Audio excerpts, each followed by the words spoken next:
Hello music lovers and welcome back to another episode of Rider TV. I'm here with my partner in crime, Cheryl Lee. And this week we are featuring Adelaide band AudioReign. These guys have been around for quite some time and they're very prolific, aren't they? They are. They do albums one a year or so, and magnificent musicians. I know Dieter's just an incredible drummer. Yeah. And he's done everything. So you got to do the interview again. You know?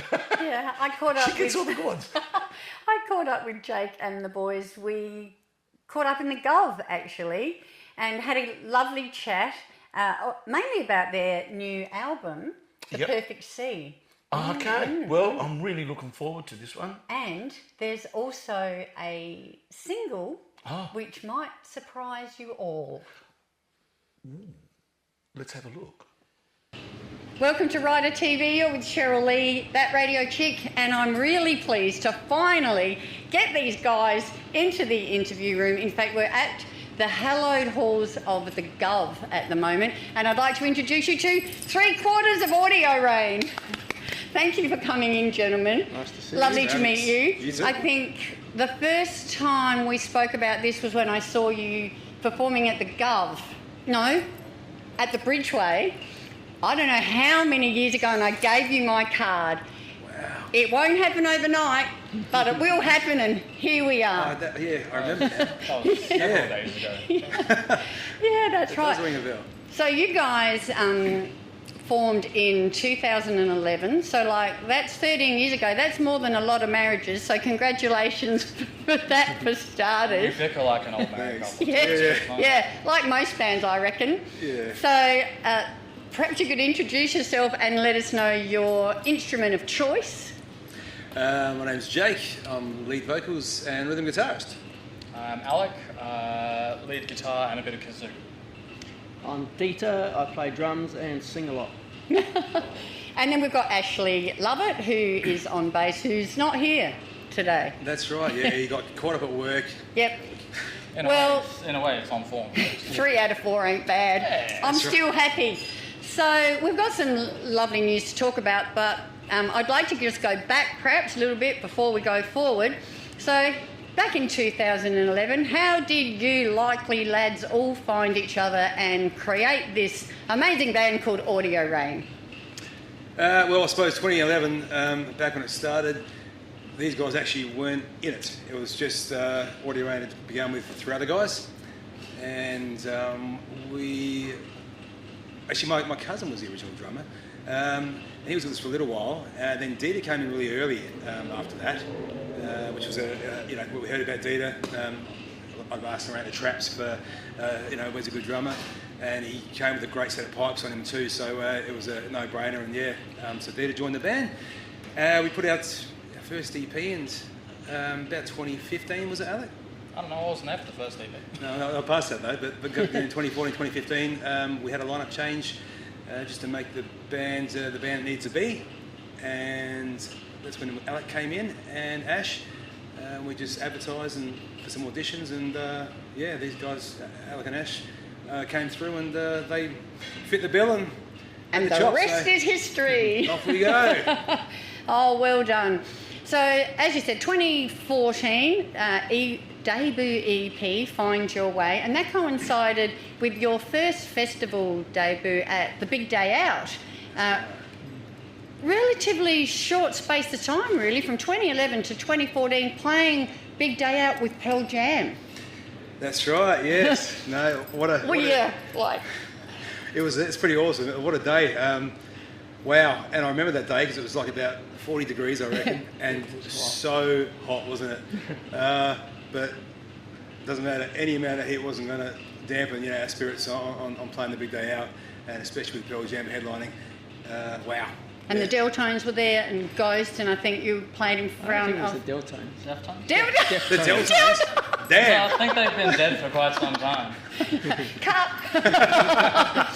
And I think the Deftones were there, and Ghost, and in front of a crowd of 15,000. Yeah, it was awesome. It was. Yeah. It was a nice start to getting things rolling for, the rest of what happened and what is to come. So Exactly. And in 3 short years, that's pretty amazing. Congratulations. Well done. thank you. And then the full-length album came out, which led to you supporting Skillet Yep. and Pop Evil. Pop Evil and... We recently played Amaranth, but that Yeah. was after the new one. Yeah. We haven't dropped as well. So yeah, Kip Winger show at one stage. Kip as Winger, well. yeah, supported Kip Winger. Yeah, doing an the whole acoustic. Australian tour, wasn't it? No, it was here actually. It was Adelaide one. They, Oh, righto. Yeah, we got asked to do an acoustic set, and we said absolutely. So, Awesome. and then Skillet again. Well, actually, we did score the full Australian support for Threshold, but then COVID hit and Oh! it got cancelled. COVID cancelled, damn it. And there's a couple of other things in the line, and COVID sort of ruined a lot. Yeah. So, yeah, COVID's ruined a lot for a lot of people. But you know what? You take that and you go, am I going to let it crush me? Am I going to let it destroy us? No. You do relentless. So we get wrote relentless. Relentless. That's right. Yeah, Yeah. that's right. Make the most of it. And then had to film the video clip in a field because, 1.5 meters everybody. 1.5 metres from each other. Yeah, the song Relentless was actually came about because of COVID. That was us, our sort of message to ourselves saying, this is it. We're not going to fold like a lot of bands. We're going to go harder. And Yeah. so that's a reference to Relentless because that's what it was about. It's all about overcoming the devastation that came to the music industry, because pretty much overnight, not just artists but roadies and sound techs and lighting guys and everybody, 18 months worth of future bookings gone. Yeah, that's right. So well done. Mate of mine at work, we had a list of about 15, 20 acts that we had all lined up with bought tickets, and then just the days leading up to the full lockdown, it's just like, oh, they cancelled, there goes the whole lot. Yeah. I know, it was devastating for everybody, but I think it shows you mettle. You can either fold or, get stronger. That's right. So well done, guys. Yeah, no, thank you. No, You're definitely getting stronger and stronger. We hope That's so. for sure. What doesn't kill us makes Makes you us stronger, right? exactly. And the release of Relentless, here's another little feather in your cap, meant that you were the first Australian band to go on the cover of the US magazine Highwire Days. That's right, we Yeah. were. Yeah. Ooh. I know, I was on the cover, and Slash was on the cover as well. I thought, first Aussie band. Right, and that magazine goes everywhere, like Whiskey A Go Go and bloody, it goes to all the places. And so that's a cool little, those cool little things, It is. No centerfold, just the cover. Yeah. Straight to the cover. They didn't like my centerfold picture.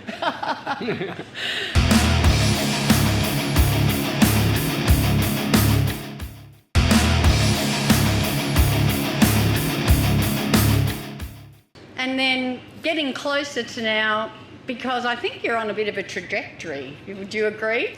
Yeah, we got some plans. Yeah. We've got a Yeah. bit of a line we're looking at.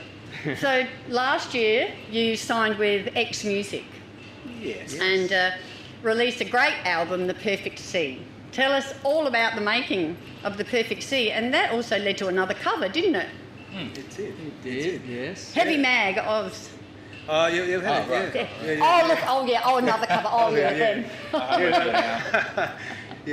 We've been like Heavy Mag a few times as well. No, we've had some great support from media in general, would be the magazines and radio stations and TV, Hard Rock Show. They've been fantastic with us guys. But On Channel 44? Yes. Big shout to those guys as well. But yeah, no, the Perfect Sea was a long time coming because obviously, I suppose through COVID and that, we had to, we're getting things happening, keeping things going, putting some videos out to get through, and then the Perfect Sea was the final. We were actually going to do an EP, I think, and then we decided, nah. It was the same as the first album was just going to be a 5-track EP, and then we wrote, another 5-6 songs. It's like, I guess we're doing an album. I think, Oh, damn it, we've got an album. Well, the thing was, we had some interest in Europe and countries like Germany and that, but they were keen on a full album rather than just an EP. Yeah, so that's what we did. Yeah. And the writing of the songs, is that someone's job? Is it a collaboration? How do you guys work? Depends. We bring riffs together. Alec will bring some riffs, I'll bring some riffs, and we just work on them. Sometimes, there'll be a lot of parts of the song there, and we'll just adapt and add it, or we'll build it together. Yeah, we usually workshop them in the rehearsal room. Yeah. Jake will write lyrics at home after we've sorted out some melodies and whatever. Yeah, and that's a bit of a thing too, because a song can be however you want it to be, and it can be a million ways. So but yeah, it's not always the melody same. and placement. There's a lot of thought that goes into it. So yeah. So there's no sort of, you don't necessarily have a methodology that you go with. Everybody brings their ideas and you create magic together. Yeah, that's right. Yeah. Oh, you guys. So you all are into the heavy music, heavy rock genre? Among other things. Yeah? Anyone got any secret like jazz or, Yeah, like Sinatra, Dean Martin, like Rat Pack era stuff. really? We've known each other like a decade. Come on now. Gee, I thought we were friends. no secret Taylor Swift obsessions? No, that's, No, not like that. come on. But I said music. I like Kate Bush. Yeah? I love the Beatles. Yeah. I don't have any guilty pleasures, man. Like, if you like it, and it forms who you are, and all that stuff you listen to somehow goes at funnel. And even though we do heavy stuff, there's little things that filter through. Yeah. I love Hall & Oates, man. Bloody to Elton John to I like a lot of 80s music. Love it. Excellent. So- Yeah. But when you play, you like to play go hard. Go hard or go home. There's something about heavy music which just Heavy riffs and harmonies, actually. That's I love right. harmonies. Me too. My favourite bands are mainly harmony bands, the ones that I grew up on, where the drummers sung as well. Yeah. So, yeah. which is why obviously in our music you hear a lot of harmonies, a lot of melodic stuff, because don't get me wrong, there's all the growlers and the heavy, but yeah, melodics, harmonies, just that does it for me. Nah, I don't need to know what the lyricist is saying. It's fine. So the big news, of course, is the first time that album has appeared in the top 20 Australian albums on the ARI charts. It did. Yay! Well done. Second Cracked try. it. Thanks, our fans. How awesome! Just a lot of hard work and a lot of support from everyone just to get these sold. And it was when we got the news, we hit number 15. It was like on that first week of release. That was incredible. So, Wow. I mean, we didn't get invited to the awards or anything, but Not this year. this We year. had our own award show. Cracked that bottle of gin. That was We good did. stuff. We did. That's right. The That's only right. gin that has actually not tasted like gin, and I was able to drink without, being sad. Yeah, that's right. Well, good on you. I believe that this is just the very start. Let's hope so. Yeah. Yeah, I believe you too. Good. No, Alrighty.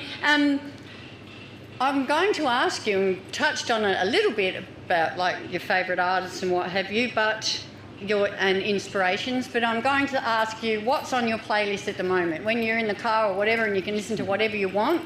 What are you playing? What are you listening to? Well, it'll be a mix, because some days I might be out, my daughter was in the 80s, or I'll be listening to Mammoth, Wolf Van Halen, and also listen to the release radars of my stuff and the heavy stuff, and see all the latest tracks that are coming out. Just the new songs and the hard rock new songs that come through as well. Doing your research. Just get a pulse, see what's going on, so that's what I'm doing. Yeah. So quite eclectic, really. Yeah, all From over the 80s place. pop and bop to the heavy stuff. Yeah. Yeah, release radar for sure. At the moment, I think most recently I've been absolutely thrashing Opeth's new album. Yes, me too. Yeah, a good mix of prog and death metal, maybe more prog than death metal, but it is what it is. I'm just always trying to absorb new music, so there's never really anything set.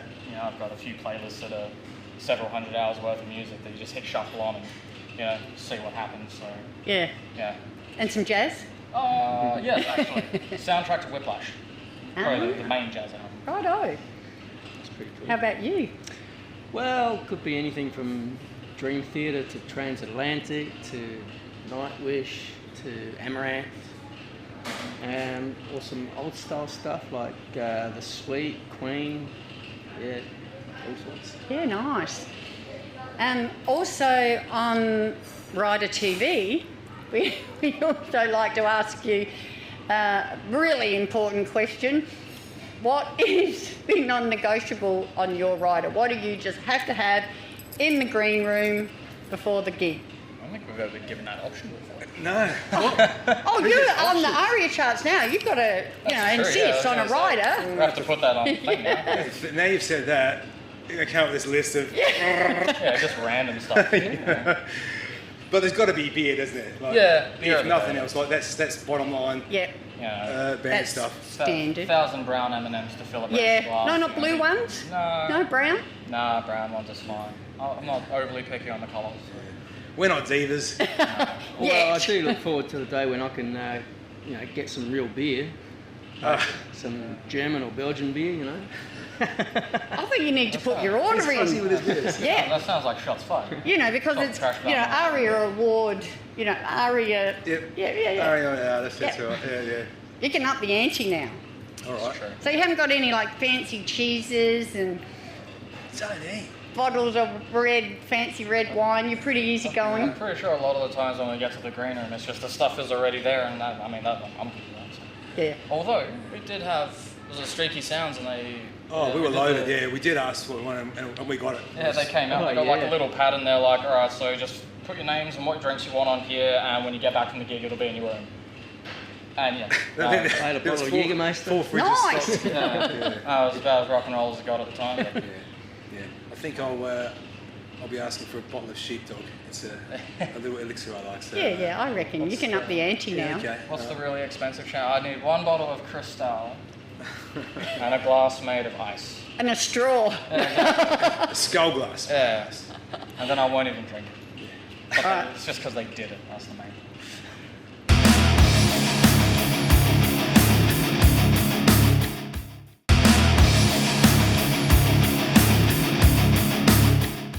So I just wanted to go back a little bit again, because I love asking artists this question. When did you discover that music was your thing, that it was your passion? Is it in your DNA? Are you from a musical family? Yeah, I've always loved music. Like from when I remember. I remember my first favourite band being Kiss when I was 6, and I wanted to go to the concert in Adelaide, but my parents wouldn't take me because we lived far away, and I was like, yeah, it was just 6. Yeah, it's when I was 6.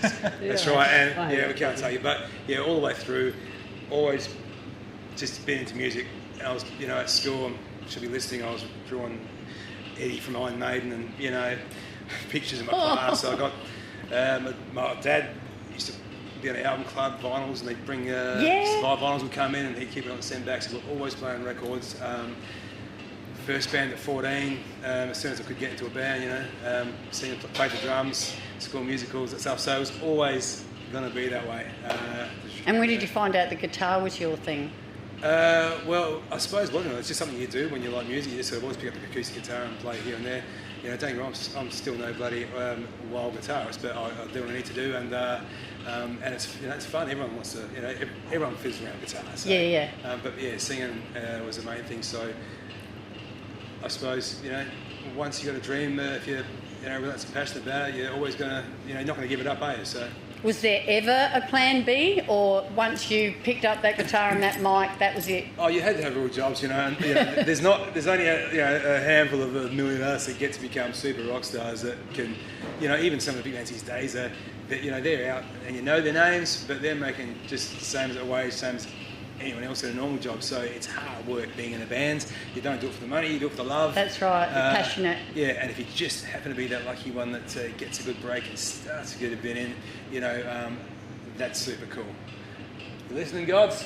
Rock gods? So that's me. And Alec, when did you discover music was your thing? I couldn't tell the exact year, but I remember the exact song I heard when I figured it out. It was Mum and Dad used to have a cassette in the car, which is like super hits of the 60s. And I remember hearing Jumpin' Jack Flash, and I was like, The Stones? Yeah, 100%. Yep. And yeah, just remember hearing that and being like, yep, I can do that. Yep, that's me. And then I got an acoustic guitar in primary school around that time, and I didn't get my first electric guitar for a couple of years, but by that point, my brother had showed me things like Metallica, AC/DC, Iron Maiden, all those bits and pieces. I'm like, oh yeah, this could be fun. And yeah, Awesome. I used to be able to play Smoke on the Water when I was a teenager. Yeah, I know, right? Bring in the guitar. Do you need me? Bring in the guitar. Do you need me? I can fill in. That'll be the next cover we do. Dita, what about you? Well, Is yeah. it in your DNA? Yeah, my dad was a keyboard player. I remember he used to... Not for the Deltones.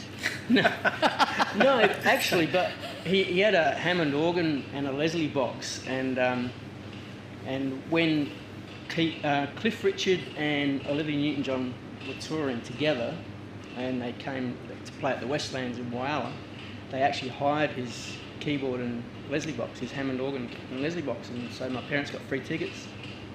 And yeah, I remember used to see him playing at festivals on Bennett Oval, and or going the next day to pick up his gear from the venue in his big Tommy van with flowers on it. So you reckon you absorbed it via osmosis? Well, yeah, I guess, and then once I saw Sweet playing Boring Blitz on TV, and saw the drummer spinning his sticks and all that, like I was about 5 or something, I reckon, and said, that's what I want to do. And I never looked back. Alrighty, so we're moving on. You've just done a great gig at the Woodshed. Yep, Yes, with yeah. some other bands. That Yeah, looked like it was. that went off. That was fantastic. Yeah. Shotgun Mistress, our brothers, and Triple Ties. I'm down a guitar now. What's next? That's right. Alex smashed one of his guitars. Yeah, we gotta keep buying him to stock him up because he just keeps breaking them. It was misbehaving. You think you're Cold Chisel on Countdown? Yeah, the Countdown Awards. So what's next? We're going to keep moving. We've got Yep. to keep moving forward. That trajectory is going. We just dropped a single 3 weeks ago, which was our version of Elton John's Rocket Man, which was surprised a lot of people. But Yeah. getting so much love for it. Surprised me, Yeah. I suggested it as good. We kept faithful to it, but we had a few twists, put a bit of a solo, and then gave it a bit of AudioReign to it, and we get some big love for that song. So that's really cool. I love that. Yeah, and obviously now Mix it up. we're getting ready to been writing the new album because we got to keep going. We got to keep bringing stuff out. This day and age, you can't sit around. You'll just drop away. So get onto the website to check out the music, the tours. Yeah, and we're going to go to Europe too, gigs. whether it's 2025 or 26, we're not sure, but we are going to go overseas as well and take that. There's going to be a lot coming. But yeah, all the socials, Insta, YouTube for our videos, Spotify, all the streaming services. All the usual places. Yeah, you'll find us there. Awesome. Thank you so much, gentlemen. It is so good to finally sit down and chat with you and meet you, and I wish you all the best for the future with AudioReign. I feel like there's only fabulous things to come. Thank you so much, Cheryl. Thank you. Thank you, Rider TV. Cut! Well, thank you so much for joining us again for Rider TV. How good are AudioReign? Fantastic. And you can see why they've been together all this time. That's They've- right. And if yeah. you do get the opportunity out and about in Adelaide to see them, do. And we will see you, same bat time, same bat channel, next week, right here for Great Rider being TV. here.